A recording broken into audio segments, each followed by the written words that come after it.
Hello, this is Gunai here. I have my interest in spirituality, so I thought I can create some videos around this topic. Today, my topic is the Tao of leadership. There are several styles and types of leadership. Although there are differences, most of them are about how we can achieve our goal. Today, I'm going to talk about a leadership style that is based on spirituality. Though this is also about achieving our goal, the main focus is about how we can increase our awareness and consciousness based on the understanding of Tao so that we can act more intelligently and efficiently. What is Tao? Taoism is a religion in China. Around 2500 years ago, Lao Tzu wrote a book called Tao Te Ching. Taoism is largely based on the teachings of Lao Tzu. The Tao literally means the way in Chinese language. The Tao is basically the way or the principle of how things happens in this universe. There are several theories about how things are happening in this universe. Some of them are scientific based, some of them are belief based. What Lao Tzu says is there is a single principle based on which the whole universe functions. Who created this principle? No one created it. It is already there. We can even call Tao as God. But the difference is Tao is not a person or a deity. It is a principle or a law based on which the whole universe functions. What is this principle? Lao Tzu says Tao cannot be explained, but you can know it. How we can understand this if it cannot be explained? Since the whole universe is following Tao, by understanding what is happening, we can understand how things are happening because the process and the principle are inseparable. Okay, how Tao is related to leadership? If the whole universe follows Tao, why not a leader follow Tao? Normally, we act based on what we want to achieve. We don't consider Tao or the single principle. But a Tao based leader, first he will align himself to the single principle and he will try to understand what is already happening so that he can act more consciously and more intelligently. Lao Tzu is suggesting strange behaviors for leaders. He says leaders should not push or act, they should just go with the flow. Leaders should not intervene or control, they should let it go. Leaders should not fight but they should yield. Leaders, in fact, should not lead but they should follow. These are all strange behaviors for leadership, right? In fact, we consider these are all the exact opposites of leadership. Then why Lao Tzu is suggesting such strange behaviors? If we understand Lao Tzu properly, then we will agree that Lao Tzu is actually making sense. To understand the Tao based leadership, please watch this video fully so that you will get good understanding of Tao based leadership. Today my talk is largely based on Lao Tzu's teachings and a book called The Tao of Leadership written by John Haider. Although the topic is about leadership, the concepts are applicable for everyone. If you are a father or a mother or a student or a team member, you will get some good insight about how we can lead our life based on the understanding of Tao. Now let's understand some of the key aspects of Tao. One of the key principles of Tao is Wu Wei, meaning non-action or effortless action. Again, non-action sounds strange for leaders, right? For us, leadership means action.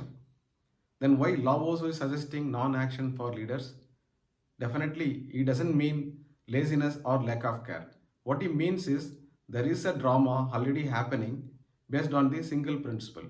As a leader, we should know what is already happening so that we can play our role perfectly at the right moment. But unlike a scripted drama, life's drama is happening here and now. To understand what is happening, we should be present here and we should be more conscious so that we can know what is already happening. Normally, we act blindly based on our desires. But a Tao based leader, first he will try to understand what is already happening so that he can play only based on the need. So, non action doesn't mean no action, it is an action based on need. So, basically, a leader will go with the flow and he will facilitate what is already happening. We should not push things to get things done. Otherwise, we will see opposite results because every behavior has two sides, two opposites or two extremes. If you push anything on one side too hard, then you will actually trigger the opposite side. For example, if you try too hard to look beautiful, then you will look as an ugly person. If you try too hard to be kind, then you will look as a selfish person. If you try too hard to be safe and secure, then it will only mean that you are an insecure person. If you are obsessed about your life, it means that you are worried about your death. So, whatever you do on one side too much, you will trigger the opposite side. So, the best approach is to go with the natural flow of things and don't push. Obviously, we have doubt whether it will be effective if we just go with the flow and don't intervene.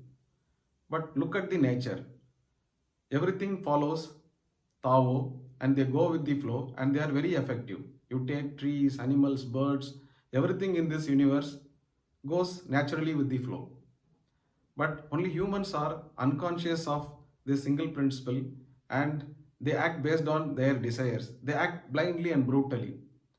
They don't go with the flow. In fact, they go against the flow many times and they cause lot of harm for themselves and for others. If you just have to go with the flow, then what is the role of a leader? Lao Tzu says the leader is best when the people barely know that a leader is there. What an invisible leader can do. For us, leadership means visibility and action, right? But the Tao based leader will lead the team without leading them in the conventional sense.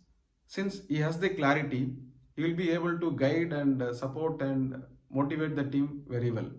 This leader will know what is already happening and he will consciously facilitate what is happening. Leader will be always there, his presence will be felt, but the team will take care of themselves and the leader will trust his team.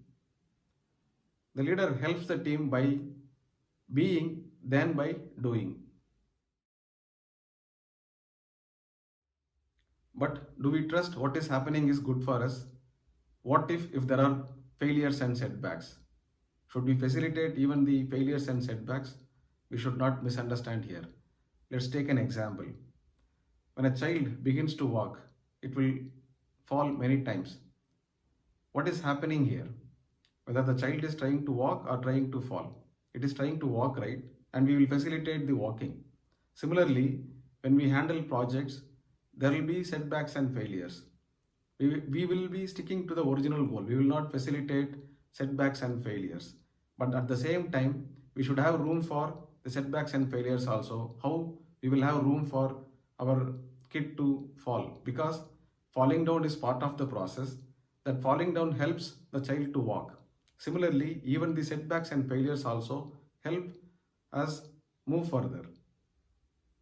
So we should trust always what is happening is good for us.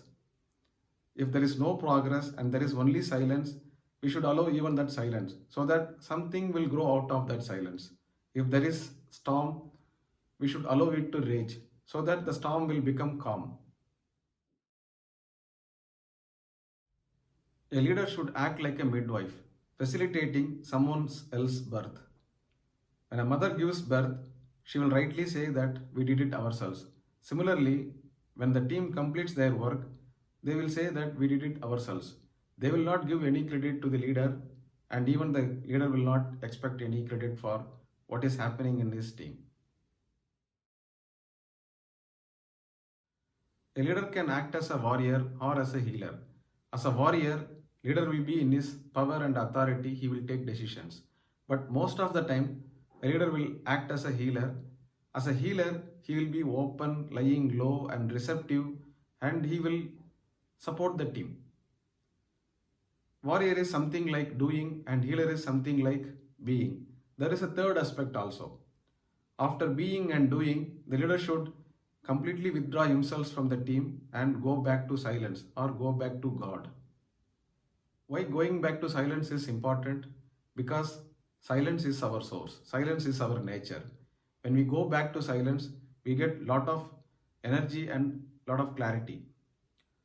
Also, when we go back to silence, we can completely empty ourselves of all the emotions and whatever has happened in the past. Generally, we think body is our strength or our logical, analytical mind is our strength. But the reality is, silence is our strength. Because in silence, we will have enough intuition and we can see things clearly. A leader should practice meditation because the meditation helps to see things clearly. The Tao based leadership is not based on any skills or techniques or theatrics. It is based on silence and the ability to pay attention. When people meet in a room, when there is silence, can you sense the mood prevailing in the room? That mood is called group field. That group field determines everything that happens in that group. When you cannot understand what is happening in the group, don't think too hard. Become silent and look inside. You will get your answers in the form of intuition. To know what is happening, you should always be in the present. You should not think about the past or into the future. This leader can clarify others because he has his clarity. And also, he can reach to the depth of the other person because he knows his depth.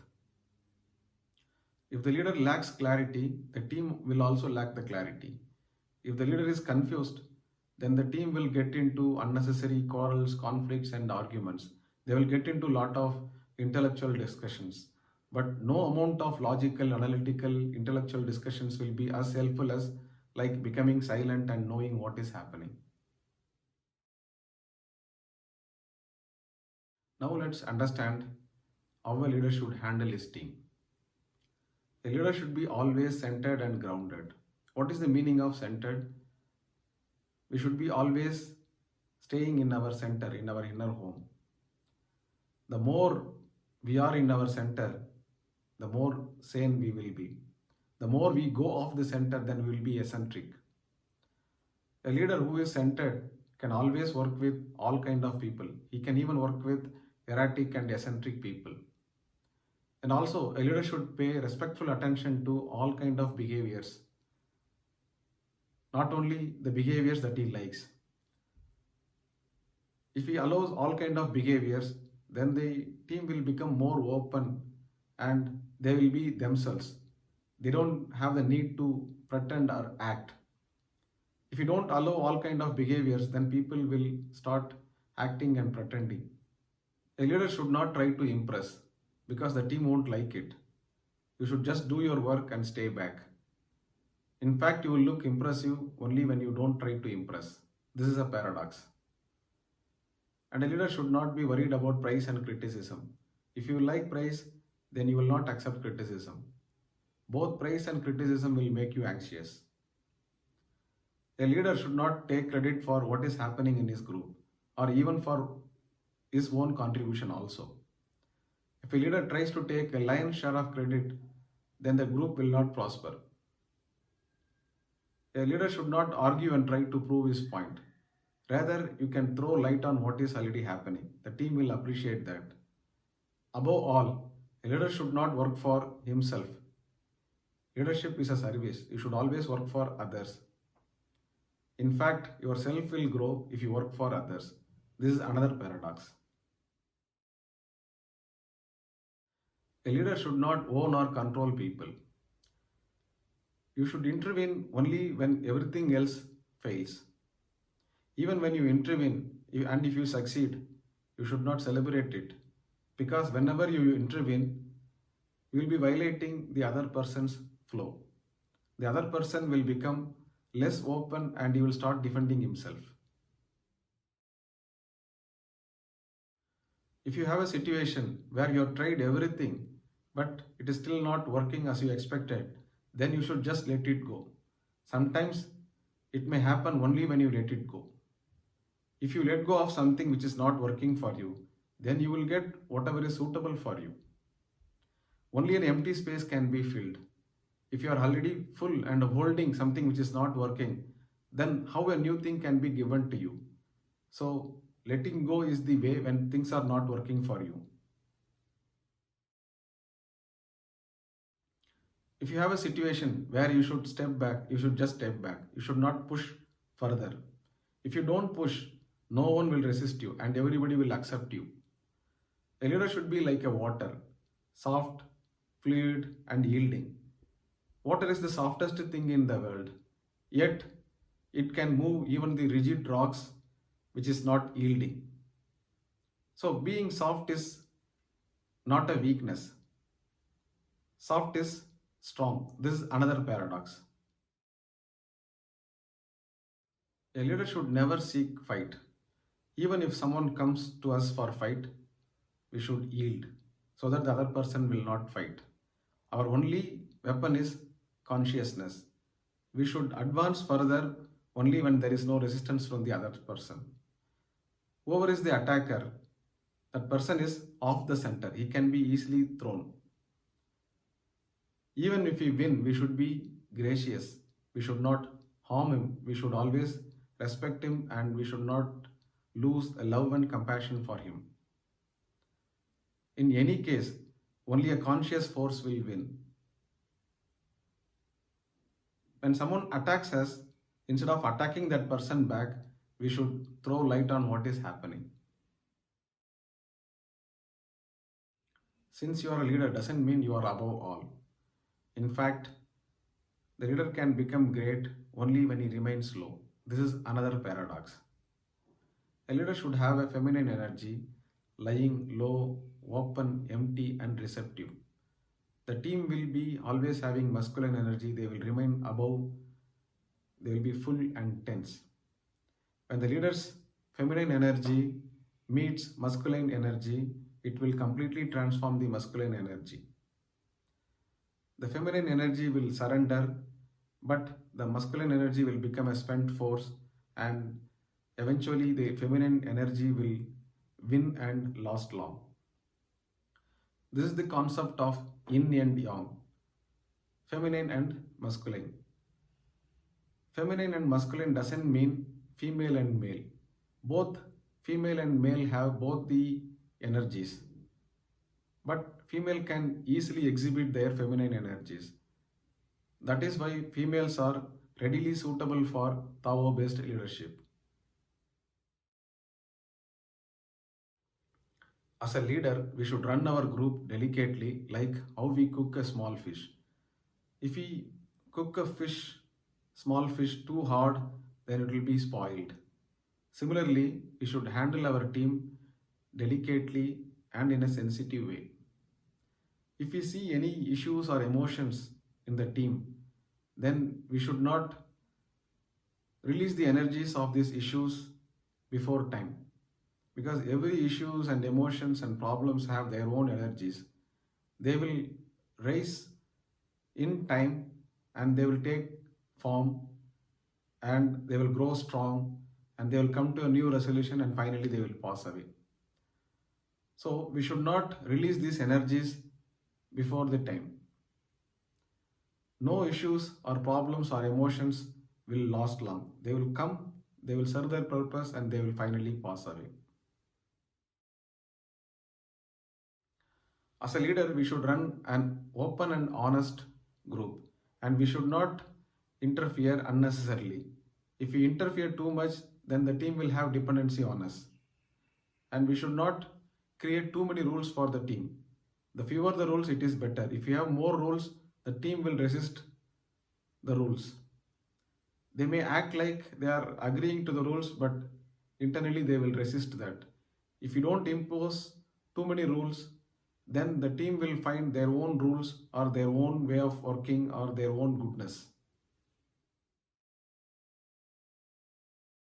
It is not always a leader should lead the team because the team knows better. They know what to do and how to do.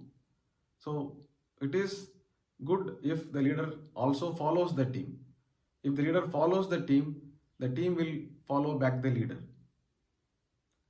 So this is another paradox. To lead, you should follow. Since a Tao-based leader doesn't act much, sometimes it may look as if the leader is just sitting and doing nothing.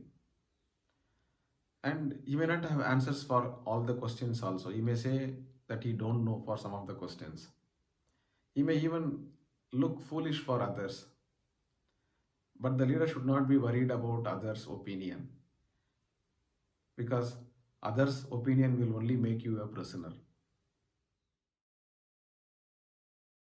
It is easy to manage when things are small or when it is beginning.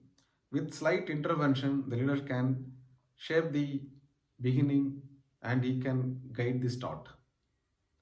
He should not be giving too much energy during the start, otherwise, he will be blocking the emerging process. When the event or the project is fully energized, then the leader should stand back and watch. If he intervenes, he will be unnecessarily confusing. And also, some leaders will make mistake when the event or the project nears completion because they are worried about the outcome. Though you know your goal, you should not be adamant on a certain outcome. Since you don't have any expectation on the outcome, no outcome can be called as a failure or a success. The leader paying attention and with slight intervention, almost always staying back, he will see the event or the project coming to a satisfactory conclusion. Following Tao and knowing how things happen doesn't mean that you don't have the freedom to decide what you want to do. No one can tell you what you should do. It is absolutely your freedom and your responsibility to decide what you should do. Knowing how things happens actually helps you to decide what you should do. Life is an opportunity. Life is not an obligation or a duty to be fulfilled. Life gives opportunities for all beings so that they can realize their full potential. Similarly, leadership is also not about giving people an obligation or telling people what is their duty.